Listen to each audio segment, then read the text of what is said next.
Marcoleta. Senator Dante Marcoleta is recognized.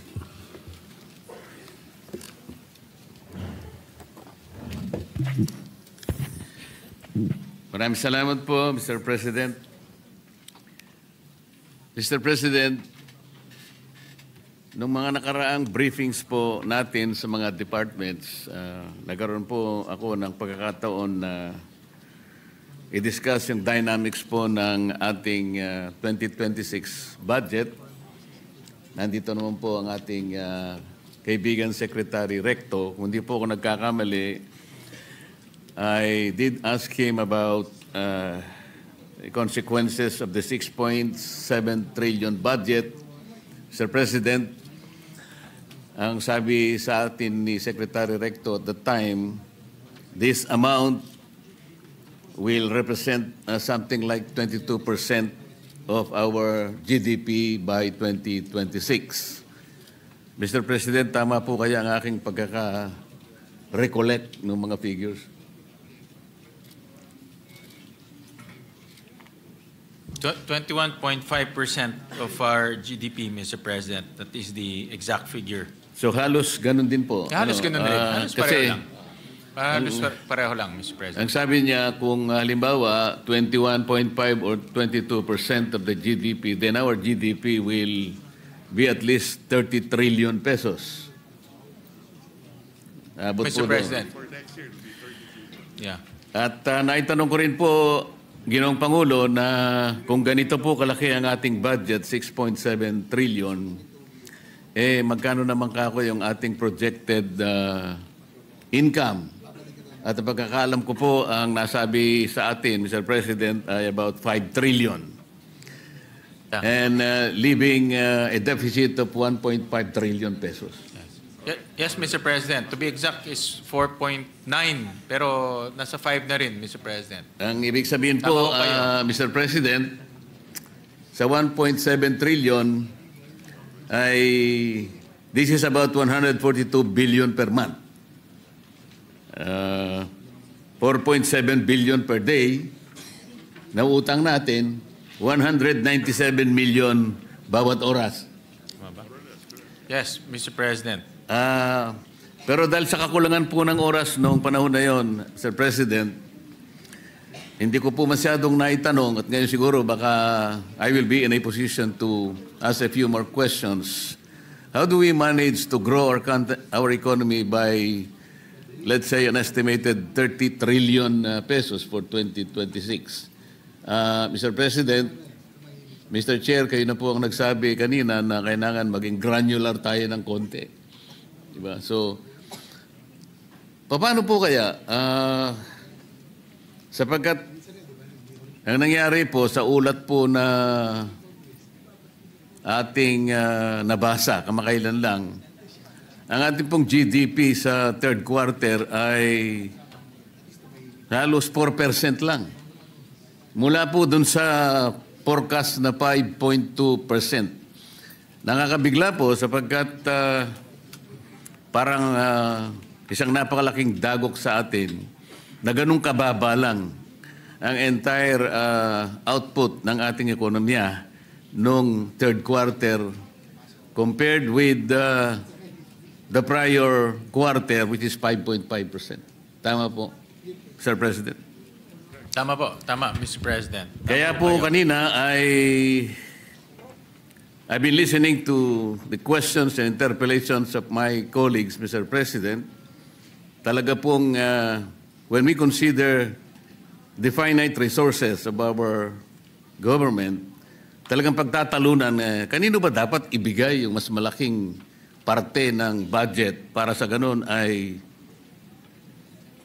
malampasan natin ang napakalaking problema ng ating bansa. Kanina po, si Senator Kiko talagang very strongly ina-advocate niya talaga kung kinakailangan na bigyan po natin ng mas malaking budget ang agriculture. Tama naman po yun. Ngunit kung ang lahat po ng departamento ay ganoon ang kanilang gagawin at kukunti naman po yung ating budget, paano kaya yun, Mr. President? Sa business policy po kasi, meron silang tinatawag na Pareto Principle. Otherwise known as Pareto Optimality. You will be in a position to satisfy one person that consequently will make another person sad. Ibig sabihin, pag dinagdagan mo yung agriculture, meron kang babawasan, baka mabawasan yung isa. Paano niyo po babalansihin yun? But, Mr. President, napaka-hirap at komplikadong pagbabalansi ho talaga. Tama ho kayo, Mr. President. Kasi kung titignan ho natin in Tier 2, sa dami hong pangangailangan po ng ating pamalaan, ay talagang iilan lang po ang nabibigyan ng allocation. So talagang pina-prioritize po, may plano po, inumpisahan natin sa Philippine Development Plan, and then from the Philippine Development Plan, ito po ay ibinababa na sa iba't ibang mga ahensya. So ano ho to, talagang dapat ho natin planuhin mabuti, strategically, kung ano po yung mga dapat nating unahin na i-address bilang isang bansa, at the same time, ano po yung mga bagay na kailangan natin para lalong lumaki ang ating ekonomiya. Mr. President, they say that the devil is in the details. Naitanong ko po kay Secretary Recto nung panahon na nagbi-briefing pa yung kanyang departamento. So para ma-achieve natin more or less ang 30 trillion output ng ating economy, he suggested that we should grow as fast as we can. As a matter of fact, I recall he said, maybe we should grow at 7.5%. Mr. President, na-recall ko po kaya ng tama yun. Ang target ho natin next year, Senator Dante, is between 5 to 6%. Yun po ang ating target. Yun nga po, kaya ako'y nalulungkot. Narinig ko nga yun sapagkat yung 30 trillion pesos para trillion pesos para po yun ay ma-achieve natin, kailangan natin talagang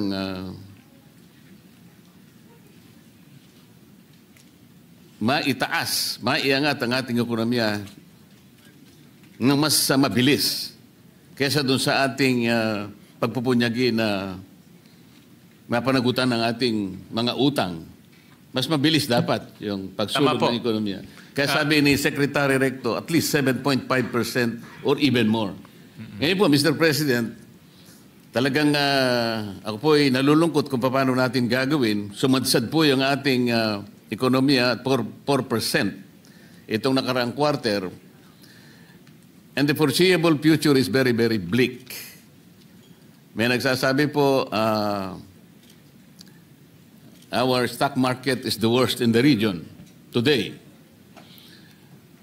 Our currency is the worst in the region.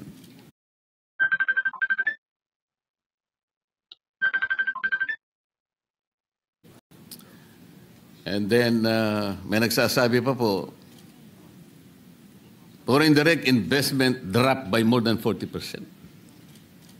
So with this bleak scenario ahead of us, yung sinasabi po ninyo, Mr. President, na mga headwinds na maaaring magpabagal pa sa pagsulong ng ating ekonomiya. Nakakatakot po ang lahat ng ito. Kaya, paano po kaya natin gagamitin ang ating mga granular analysis dito? Like for example, at 6.7 trillion pesos, Mr. President, gaano po kaya yung idadagdag sa ating per capita GDP? Dapat meron po tayo kahit pa paanong estimates. The Balancing Act is there, but the details must also be presented. Kahit pa paano ay makita po natin kung tatama o hindi. Kasi po, nung isang araw, bumisita po yung ambassador ng Australia sa aking opisina at sa aming pag-uusap. Napag-usapan po yung per capita GDP. Kamuntik na po ako nahulog sa aking upuan, Mr. President. Kasi ngayon ko lang po talaga tahasang nakita. As of 2024, the per capita GDP of Australia is $64,500 US. Mr. President, tayo po, 2024, magkano po yung per capita GDP in US dollars? So kung 4,500. 4,500 Narinig ko. US dollars, Mr. President. $64,500 per capita Australia. Tayo po ay 4,000. Malayo pa, Mr. President. Pero Mr. President, Pero yung purchasing power parity natin, siguro times 2 niyan, 9,000. yes. And also, Mr. President, next year ho, maabot na ho natin yung upper middle income status. Kasi kulang na lang ho tayo ng $24, if I'm not, 20, kano?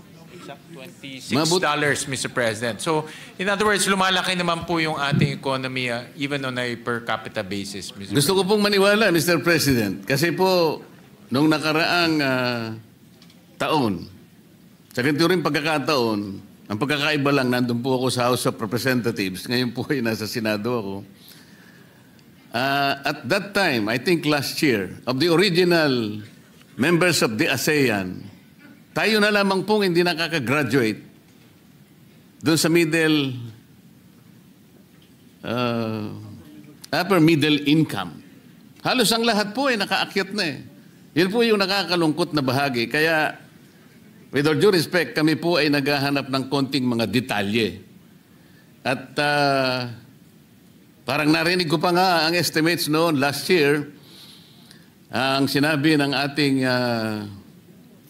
kalihim ng DBM, by 2028, pasensya na kung gano'n ang pagkakatanda ko, Madam Secretary, buong tapang niyang sinabi na yung ating poverty incidence rate, sabi niya gano'n, magiging 1 digit. Ngayon po, ano na po yung ano po yung percentage ng ating poverty incidence rate ngayon, Mr. President? Sabi mo kanina parang 16. Narinig ko, 16%. Ngayon po, matatapos na po ang 2025, papasok na tayo sa 2026. Halos 2 taon mahigit. Kung ang projection is for the country to achieve a 1-digit poverty incidence rate, maganda po sana ngayon. Palagay niyo makukuha po natin yan, Mr. President? Ngayon po, Mr. President, ang ating poverty incidence officially is about 15.5%. Ang target po is single digit by 2028. So, base po sa mga analysis ng DepDev, kaya naman po umabot ng single digit by 2028. Kung ang takbo ng ekonomiya natin ay ganito ho, mga nasa 5%, 6%, tapos tuloy po yung mga programa ho natin para po sa mga mahihirap natin mga kababayan, aabot naman ho tayo doon. Yun nga po but we are held up by our macro and microeconomic assumptions. Mga indicators na ginagamit natin. If we say that we aim at 1-digit poverty incidence rate by 2028, the assumptions must be that dapat hindi gumalaw din. Every other indicators must be held constant. The economist would say, ceteris paribus. So ang laki po ng factors na maring hindi rin natin makuha kahit na 6.7 trillion. Ang gusto ko pong tuntunin, Mr. President, kung hindi naman natin mapuproduce talaga the desired GDP to finance 6.7 trillion, bakit po tayo nag-isip ng ganong kalaking budget? Parang halimbawa, yung pamilya ng ating respected majority leader. Ang kinikita niya ay X amount per month or per year. Pwede bang i-present sa kanya ng kanyang butihing asawa na ngayon ay miyembro ng Kongreso? Oh, darling, sabi niya, ito ang budget natin for next year. Sabi ng ating majority leader, Mr. President, ba't naman ganyang kalaki? Alam mo naman ang sweldo ko, ganito lang. Bakit doble pa dun sa kaya kong ibigay? Mahirapan naman ako rito. Ang sabi ng kanyang butihing asawa, Mr. President, hindi ko problema yan. Ikaw ang ano yan. Ito ang kinakailangan nating maipundar sapagkat kinuwenta ko na lahat ng pangangailangan natin, ang ating mga anak, ang kanilang pag-aaral, ang kanilang kalusugan at lahat-lahat na. Paano po yun? Hindi ba pwedeng sabihin ng ating majority leader, dahan-dahan ka naman. Hihirapan tayo dyan. Maaring lahat ay makuha natin sa pag-estimate. Ngunit, sa aktual, mahirapan naman tayo. Kasi po, tingnan ninyo, ang projected income is only 5 trillion. Ang ating budget ay 6.7 trillion. Uutangin natin 1.7 trillion. Hindi naman natin kayang ipundar yung ekonomiya para ma-achieve natin ang 30 trillion pesos or so. Because by that, we need to grow by not only 7.5%, maybe more. Mr. President. Mr. President, sa growth at 5%, aabot na ho tayo ng 30 trillion pesos, Mr. President, in terms of economic size, Mr. President. Gusto ko maniwala, Mr. President. Siyempre, kung mas mabilis pa, mas maganda, Mr. President. Mas maganda, Mr. President. Ngayon, ang mahalaga, kung uutang tayo. Siguro po magagawa natin yun, Mr. President, kung pagtutulungan natin. Halimbawa po, gusto kong itanong po sa ating DepDep. Yung pag-allocate po ng mga budget sa ating mga ahensya, para sa ganun ay ma-promote naman ng mga industries na nag-ooperate sa ating economy. Di po ba meron kayong tinatawag na input-output table, Mr. President? Po, Mr. President. Gaano po kalaki yung ating input-output table Malaki yan. sa economy?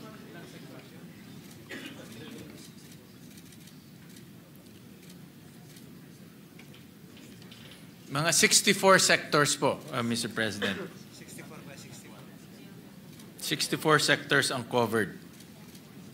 Parang hindi po accurate kasi 64 by 64, Mr. President, to be accurate about it.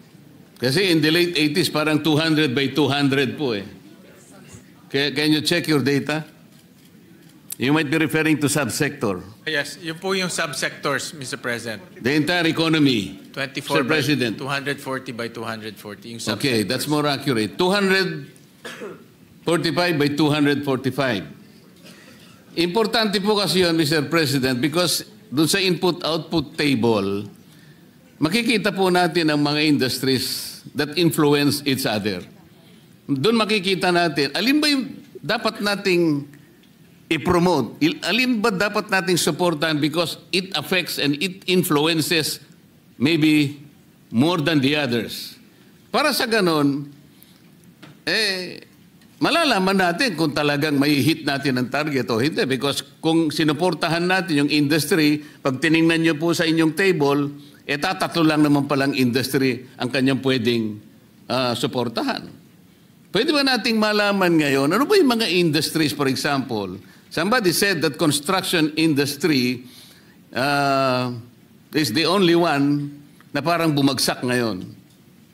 Kasi nga, ang nangyari, siguro dahil nga sa iskandalong dinulot po ng flood control, medyo atubili ngayon ang lahat ng industry na may kinalaman sa public and private construction. pati construction activities might be delayed, pati procurement.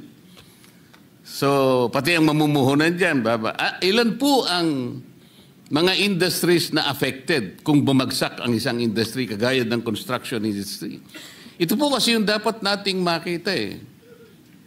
Imbes na pinag-uusapan po natin ay kung ano-ano, wala naman po kaming nakikita kung saan papunta po yung perang ilalagay at ilang industry ang maapektuhan, and that industry will be able to capacitate or even influence the growth of another and vice versa. Wala po kaming ganong idea. And no one even presented para sa aming kaalaman, kahit na po siguro in general terms, para makikita po natin, and even in the matter of deciding where to invest our finite resources, the Senate will be guided, Mr. President. Tama ho kayo, Mr. President. Itong nangyayari ho sa ating ekonomiya, lalo na yung pagbagal po at 4%, isang dahilan ho dyan ay yung construction industry. Nabanggit ko nga ho kanina. At marami ho itong kasing konektadong industriya. For example po, mga hardware, delivery trucks, yung mga nagtatrabaho po sa mga delivery trucks, yung mga nagtatrabaho po sa hardware, of course, yung gumagawa ng bakal, gumagawa ng semento, gumagawa ng kahoy, gumagawa ng pako. Marami pong konektadong industriya po sa construction industry. Kaya yan po ay isa sa pinaka malawak na industriya sa ating bansa. Dahil hindi lang naman po gobyerno nagko-construct, pati private sector ang nagko-construct. Pero, Mr. President, Senator Marcoleta, DepDev can submit to you a much more comprehensive study on the effects of the slowdown of the construction industry para ho talagang komprehensibo po yung ibibigay na report. Wala naman po akong particular interest. Kung baga nagamit ko lamang pong halimbawa because somebody said na medyo naapektuhan po nga yung construction industry. Pero maganda ho pag-aralan to dahil ho talagang kung magiging ganito pa in the next quarter, makikita ho natin pagbagal ng ekonomiya. Siguro po, kayo po, Mr. President, Chairman, ay mas karapat-dapat na makatanggap niyan sapagkat malawak po ang inyong responsibilidad sa inyo pong balikat nakasalalay ngayon ang paglalatag ng ating 2026 budget. Napakalaking bagay po yan. It is a very important reference and input for you to consider, Mr. President. Actually, hindi lang pako, hindi lang bakal, pati po bato na ginagamit, yung tinatawag nilang aggregates. Ano po? Merong riverbed, merong minimina sa bundok na kung tawagin, may kanya-kanyang sizes pa yun, Mr. President. Merong G1, merong 3/4, merong 3/8, maliban pa yung Porac sand na kinukuha sa Porac, Pampanga, yung mga tailings, lahat ng ito Dikit-dikit po yan kasi. Kaya po kung walang maliwanag na larawan kung paano ang bawat industry ay nagkakaroon ng epekto sa bawat isa, kung paano ang isa ay naiimpluwensya ng bawat isa, medyo parang hindi namin masundan kung paano talaga natin makukuha yung minimithi nating mga targets upang sa ganun ay matustusan natin ang napakalaking budget na nailatag ng ating pamahalaan. Kaya po, medyo may konting duda lang po, Mr. President, kasi po may mga taong kinikilala naman sa ating lipunan, lalo po yung nasa business sector. Halimbawa po yung PCCI, the Philippine Chamber of Commerce and Industry, yung kanilang president na si Enonina Mangyo, sinabi po niya na anemic po talaga yung 4% GDP growth At sabi niya, it's a wake-up call and reflects the challenges confronting key sectors of our economy. Ito po kanya ay, it is the weakest output since the 3.8% contraction of the economy na inapektuhan po ng pandemic. Sinabi pa po niya, Mr. President, MSMEs continue to struggle with high cost and limited access to financing. Manufacturers face rising production costs and logistical constraints. And our agriculture sector still needs stronger support to improve productivity. Ito po yung kanilang mga saloobin at mga pangamba. Yun naman pong chair ng Federation of Philippine Industry, Elizabeth Lee, noted that the Philippines has been grappling with investors' risk aversion. Ito yung problema po eh. People are spending less as prices bite and confidence dips. So hindi lamang po kami na nandito, tayong lahat na nandito sa Senado, Mr. President, kundi mga lang mga figura, mga industry captains ang nagpapahayag po ng pangamba kung saan patungo po ang ating ekonomiya. Si Alfred Panlilio po, na presidente ng Management Association of the Philippines. This is definitely very concerning, sabi po niya. He was referring to the 4% growth na talagang ikinabigla nating lahat. Ang sabi pa po niya, in my view, it is all about confidence in the country with all these corruption issues coming out. Mr. President, pati ang European Chamber of Commerce of the Philippines, ang sabi niya, as a consumption-driven economy, we see the recent crackdown in corruption as a contributor to the slower than normal growth due to cancellation of government projects. Ito po yung sinasabi natin kanina, dahil nga po sa maanumalyang pagpapatupad ng flood control projects, ay talaga pong naging negatibo ang pananaw ng napakaraming leaders ng ating industriya. Mr. President.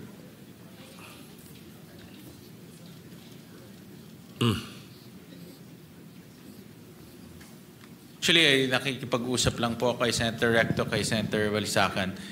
Isa rin pong dahilan, Mr. President, and I saw this also dito sa SGV report, yung household consumption rin ho natin bumagal, Mr. President. Bumagal dahil sa kumpiyansa ng tao, dahil rin sa mga bagyo na nararanasan ho natin. So ito rin isang dahilan kung bakit ho bumagal po yung ating third quarter economic growth. But ngayon papasok na ho tayo ng Pasko. Alam naman ho natin na during Pasko, every Christmas, ang tao po ay gumagastos. So hopefully mag-rebound yung ating household consumption. Yung construction naman po ay nandyan na ho ang bagong pamunuan ng DPWH. Maayos ho nila yung problema doon at ma-revive rin ulit yung construction industry, especially from the DPWH. So mayroon naman po tayong mga bright spots, Mr. President. At kaya kumpiyansa rin po ang ating economic managers na kaya nating umabot ng at least mga 5.1%, 5%, at least 5% by end of the year, Mr. President. The low end of the target, Mr. President. Pero mas maganda po siguro, Mr. President, na hindi lamang tayo bumabase sa Disyembre dahil darating ang mga festivities, kundi sana all year round naman po, meron tayong inaasahan na makakapagpasigla sa ating mamamayan, paano ma-increase yung kanilang personal disposable income. Mamaya po meron akong i-recommenda, total, nandyan na naman po si Secretary Recto at si Secretary Pangandaman, kung hindi naman po sila ko kontra. Hindi ko kontra si po yan. Secretary Recto hindi po kumontra doon sa isang proposal ko. Mamaya meron pong isa, sana hindi na naman siya kukontra para po maging masaya. Hindi ko kontra yan, sigurado. Ang kinabukasan natin. Sa DepDep, dahil nga po sa gulong idinulot ng flood control projects, malinaw po that we were able to establish that there is no comprehensive integrated master plan of flood control program. We were able to find out that the agency that is supposed to be overseeing the master planning and overseeing this is a small agency. Oh no, it's not an agency. I think it's a small office within the Department of National, ano ba yung DN? Palalampasin ko nito kasi Environment and Natural Resources. Yun po tinatawag na River Basin Control Office. Alam po ba ninyo, Secretary Balisacan, pag tinignan po niyo yung opisina na yon at yung mandate niya, which is governed by two, I think, executive orders, sila pala ang merong responsibilidad na gumawa ng isang master plan by being able to integrate the 18 river basins in this country. Sa makatwid, kung yung po ay integrated and comprehensive, wala pong masasayang eh. Hindi yung isolated. Dito pinag-uusapan lang po natin flood control muna. Maglatag po kayo ng flood control na hindi po magkakakonekta. Saan po pupunta yun? Sa kawalan.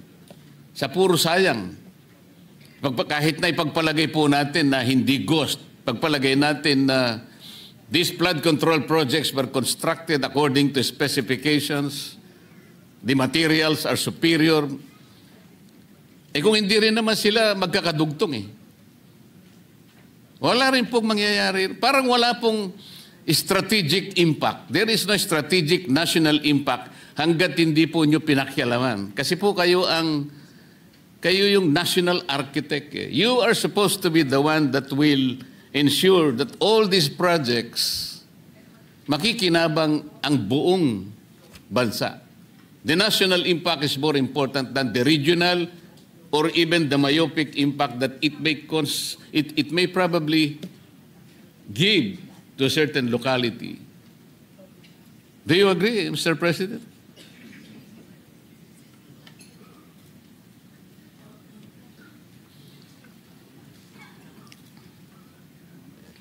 Yeah. So, Mr. President, under the new charter of DepDev, master planning of various sectors will be under the ambit of DepDev. So meaning they will now oversee the master planning of, for example po, itong mga flood control projects, different river basins, and to make sure that the culture of planning is implemented and practiced in different, across different agencies, Mr. President. So not only on paper, but really on action. No? So paplano, then they will allocate, they will program the plans, and then after that, allocate funds to implement the plans. Is it safe to assume, Mr. President, that the DepEd started with the next year budget? Parang dumaan na po sa inyo ngayon lahat yung naipundar na mga projects, more specifically flood control and the more critical projects. Nagsimula na po ba tayo dito sa budget na pinag-uusapan natin ngayon? O magsisimula pa lamang kayo? Mag-umpisa pa lang po. Sa mga katwid, yung 2026 budget, Mr. President, kanya-kanya pa rin. Well, Mr. President, for 2026, wala na pong flood control projects. Dahil nga ho, kung wala pong master plan, wala pong flood control ho tayong lalagay. At doon po sa mga ibang sectors na kailangan rin po ng plano, yun po yung inuumpisahan ho nila. Marami ho kailangan ng plano kasi dami ho tayong ginagastos eh. No? So kailangan ho talaga ng isang sectoral plan, Mr. President. Kaso po, hindi lang flood control ang pinag-uusapan natin. Mga road networks natin, mga bridges, lahat po ng infrastructure. Ang problema pa nga dyan, kung wala na tayong flood control, paano kung talagang kailangan proteksyonan ng komunidad ngayon? Dahil sa takot ngayon natin na baka masangkot na naman ang marami, wala na talagang ilalatag sa flood control. Paano kung talagang ang isang komunidad lagyan dapat ng flood control sapagkat darating na naman ang maraming unos ng buhay? Sino ngayon ang magliligtas sa buhay ng mga komunidad? Dahil sa takot natin, bigla na lang tayo nagpasya. Wala na munang flood control sa 2026 budget, who is going to assure us that our community will be shielded despite the lack and absence of flood control.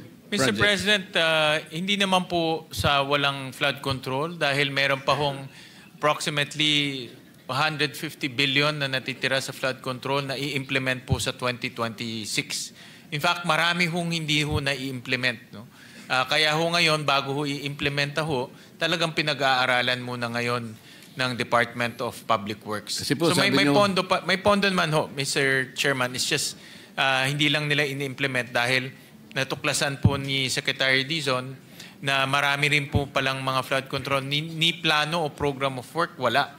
So yun po ang inaayos ho nila.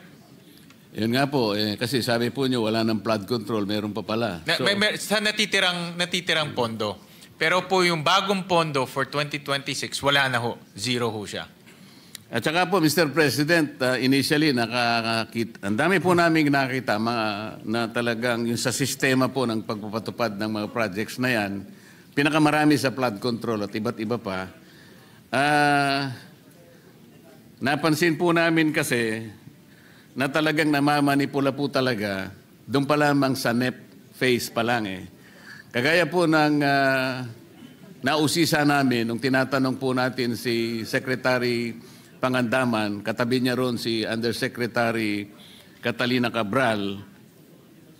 Napansin ko po kasi na yung ibang expenditures, for example, ng DPWH, yung pong tinatawag nating STOs, at saka lalong-lalo na yung PAPs, Madam Secretary, talagang there is a determined effort na yung ceilings na nilagay po ng DBM sa NEP, talagang binabawasan nila eh. I was able to note at least two expenditures, yung STOs and the PAPs. Meron pa nga pong isang taon doon 2025, yung nilagay po ninyong ceiling, inalis nila, ginawa nilang zero sa GAA. Ang medyo napansin ko rin po ron, sinulatan niyo po sila eh. And in that letter, sabi ninyo, we repeatedly remind you that please strictly adhere to the ceilings established by us kasi pinag-aralan namin ito eh. But they continuously, binabawasan talaga at lumilitaw po, nakita natin kung saan nila nilalagay. Doon sa convergence projects, these are the modern pork barrel. Meron silang SSP, meron silang CCSP, may SDM4, may BIP, lahat-lahat. Maliban pa sa convergence projects na ina-undertake ng ng iba't ibang mga ehensya, katulad ng Roll-It, katulad ng TICAS, blah, blah, blah. Dito po na ilalagay, dito na isi-switch yung nakukuha, nare-reduce doon sa mga NEP na nilagay ninyo, na ilalatag nila sa ibang ano eh. Ito yung sistema po na dapat ay nakita nating lahat. Yun pong Maharlika Investment Fund, Mr. President, ito po ay pinag-isipan at nais sa batas 2 taon na nakararaan. Are the promises of the Maharlika Investment Fund fulfilled, Mr. President?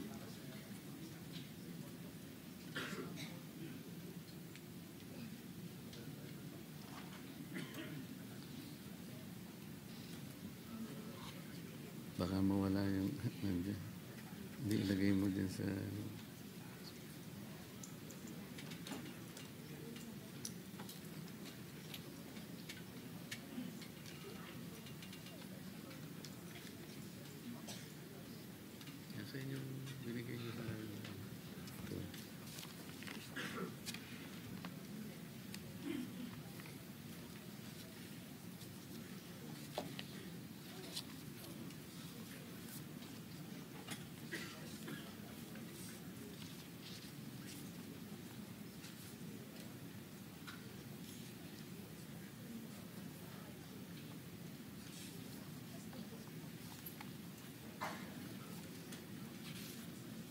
Hindi yung Maharlika yung binigay mo sa akin kanina.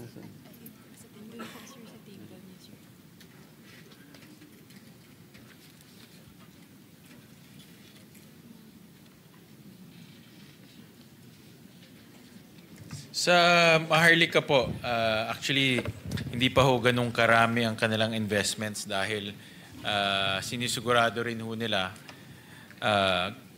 Mr. President, na yung kanilang investments ay siguradong una-una will contribute to nation building at pangalawa po will yield to returns for the Filipino people. So yung mga na-invest ho nila ngayon, meron ho silang investment sa ATI, yung port operator dito sa ating bansa.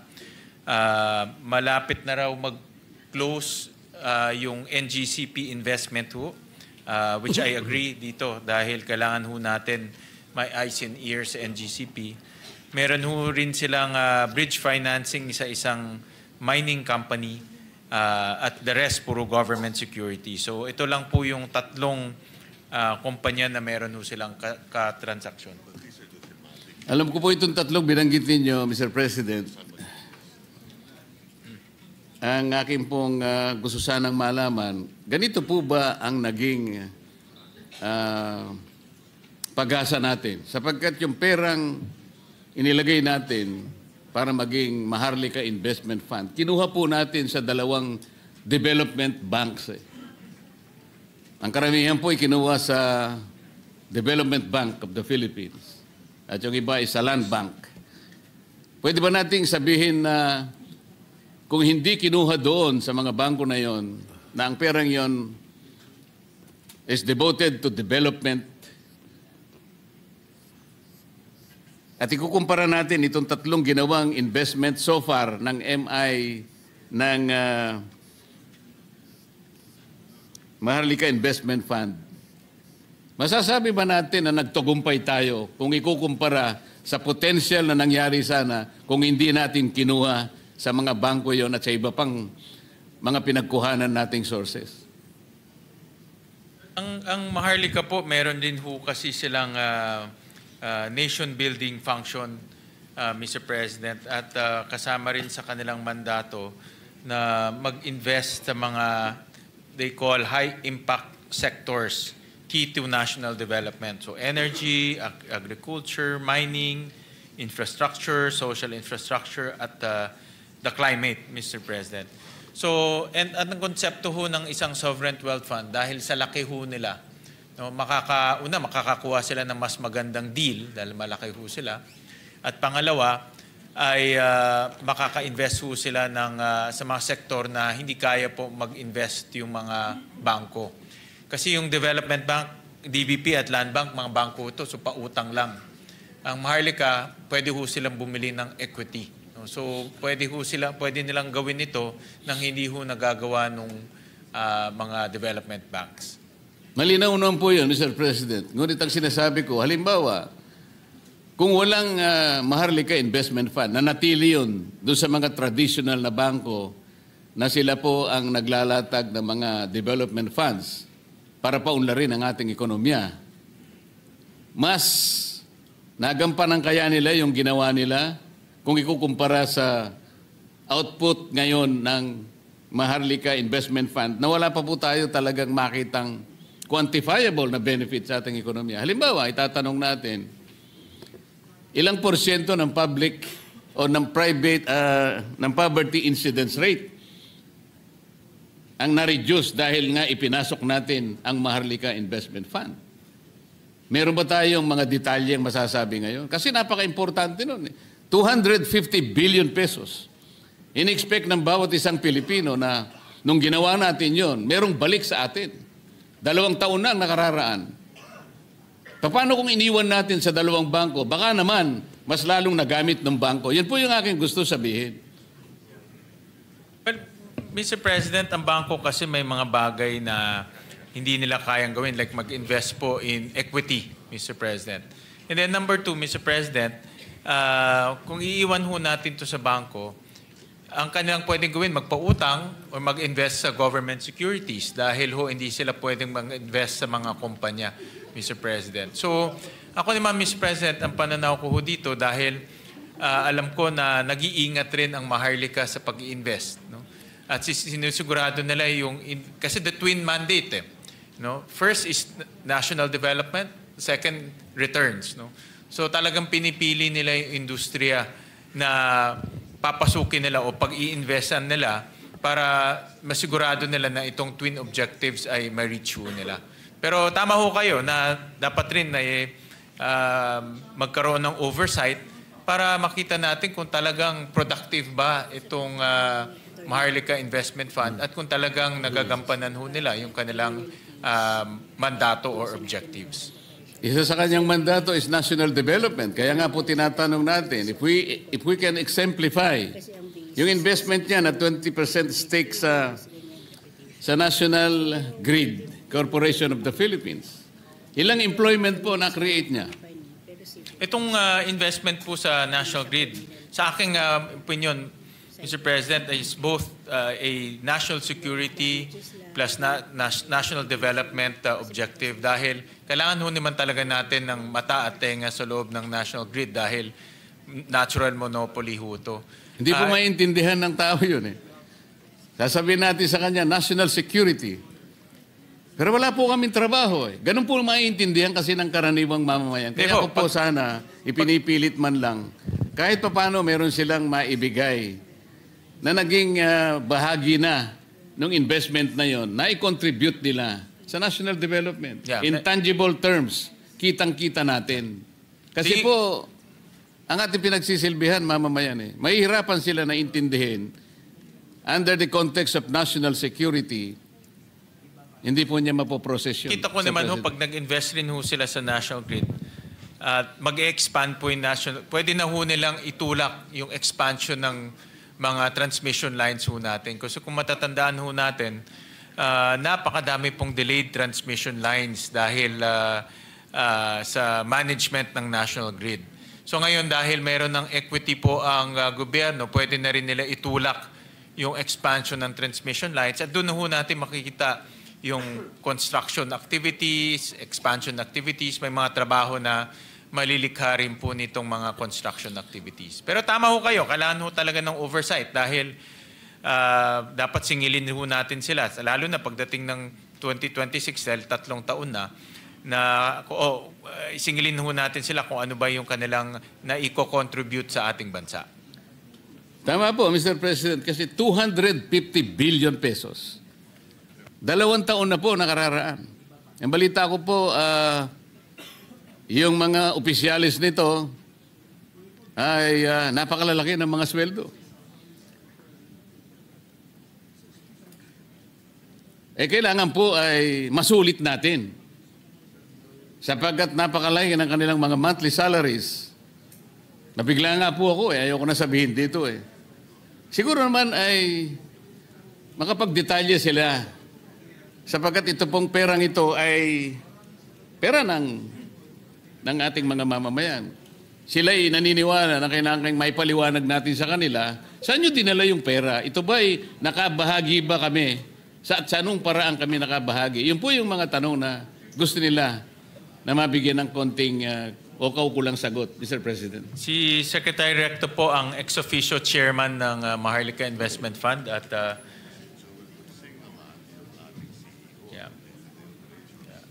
nakikinig ho siya na sinisingil na ho siya ng Senado at ni Senator Marcoleta kung ano na po ang contribution ng Maharlika Investment Fund sa ating bansa. Ang sinisingil ko po, Mr. President, yung CEO, hindi po yung chairman. Well, yung management, the board and the management, Opo. Mr. President. Ay pupunta na po ako to sa sinasabi ko kanina na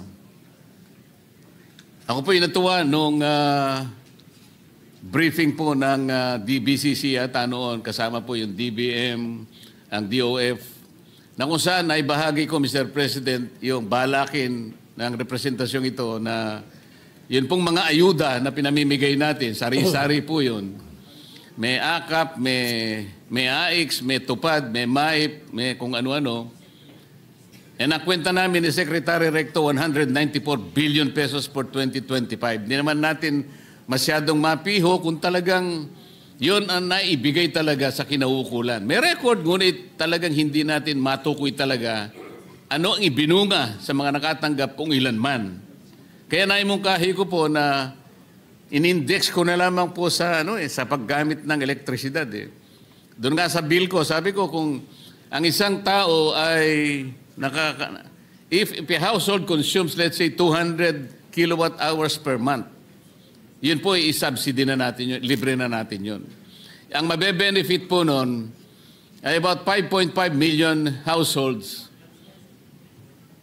approximately 25 to 27 million poor Filipinos. Ako po natuwa sa Secretary Recto, sinuportahan niya po yun. Sabi nga niya, dadagdagan pa natin yan. Ang pangalawa po, Mr. President, ay minungkahi po namin na tanggalin na rin natin yung 12% VAT sa sale ng electricity. Mr. President, ako po ay gumawa ng isang madali ang pag-aaral. Tinangka ko pong hanapin kung merong correlation po yung gross value added ng manufacturing at saka yung taxes on production on imports and taxes on income and wealth. Pero dito, ang sinasabi ko lang po, yung 12% VAT sa electricity. At ano naman po ang correlation niya sa export ng ating bansa. Lumilitaw po merong positive correlation. Ang ibig sabihin po, pag na-reduce pala yung VAT,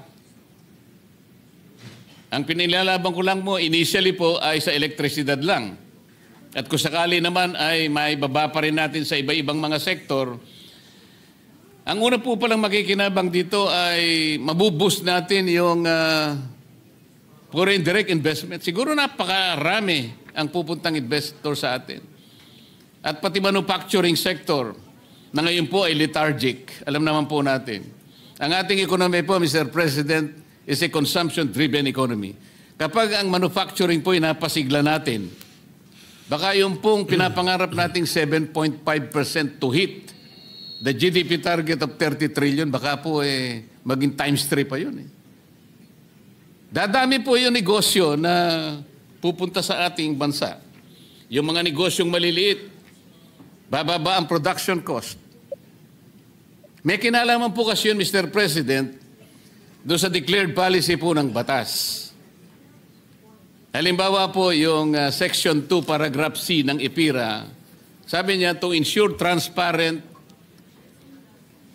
and reasonable prices of electricity in a regime of free and fair competition and full public accountability in order to achieve greater operational and economic efficiency, to enhance the productivity or the competitiveness of Philippine products in the global market. Ano pong ibig sabihin nun? It promises the competitiveness of our Philippine products. So lalaki po ang export talaga eh. The economic efficiency. Sinasabi po talaga eh. Ito yung declared policy ng batas eh. Kung sakali po na pag-isipan natin, halimbawa, nandiyan naman ng DepDep. Bakit po hindi natin aralin na kapag binaba pala natin, umpisan lang natin ang elektrisidad, dahil po, yung IPIRA, tingnan po natin ang kanyang original version. Wala pong VAT eh. Bakit po walang VAT, Mr. President? Kasi nakalagay doon, affordable, reasonable, competitive. Pagka nilagyan po ninyo ng VAT, tataliwas po yun doon sa pinapangarap ng batas. Magiging mataas ang presyo niya.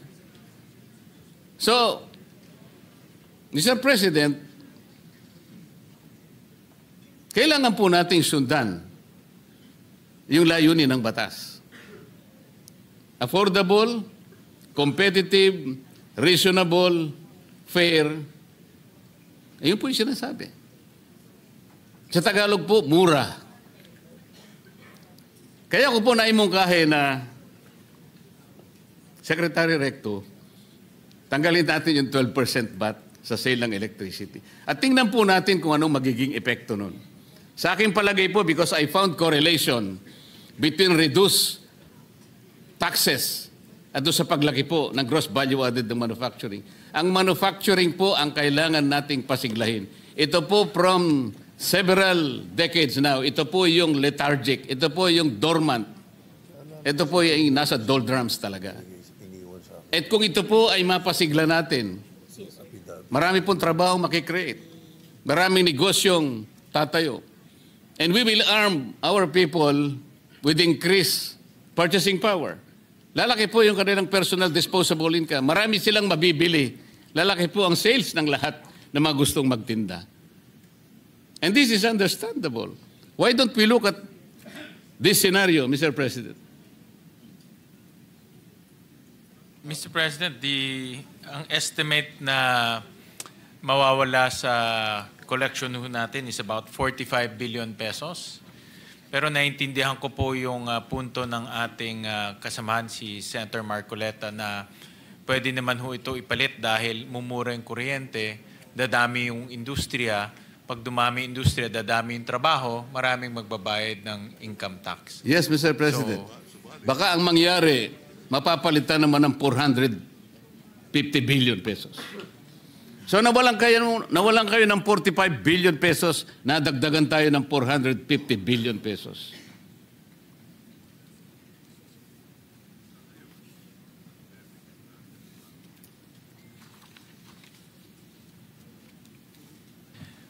Ito ho kasi magkakaroon ho ng impact sa ating collection dahil ngayon meron na ho tayong deficit of about 1.6 trillion pesos.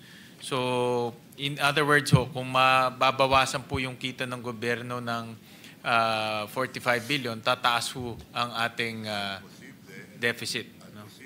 Ganito po kasi, doon sa isang mungkahi namin, tatanggalin natin ang ayuda, 194 billion ang aalisin natin, isa-subsidize natin yung gumagasa ng 200 kilowatt hours. 90 billion lamang po yun, estimate. So nakatipid na po tayo ron ng halos 120 billion pesos. Depende lamang po sa diskarte natin. Siguro po kailangan lang nating pag-aralan lang. Pag-aralan, pag-aralan. Nakukuha ko po yung punto at talagang to be honest, Senator Marcoleta, marami talagang mga industriya dumadaing sa mahal po ng ating kuryente. In fact, madalas nga ho, sa mga negosyanteng kausap ko, ang mukhang bibig nila parang nagtatrabaho sila para sa Meralco, hindi ho sa kanila dahil nga puro kuryente yung binabayad nila. Pero dapat ho balansehin rin sa koleksyon dahil marami rin pangangailangan ang gobyerno. So, dito po ang DOF, pag-aaralan nila itong konsepto na ito. Yung dalawang konsepto na ibinigay nyo po, yung alisin yung 12% VAT on buong electricity chain.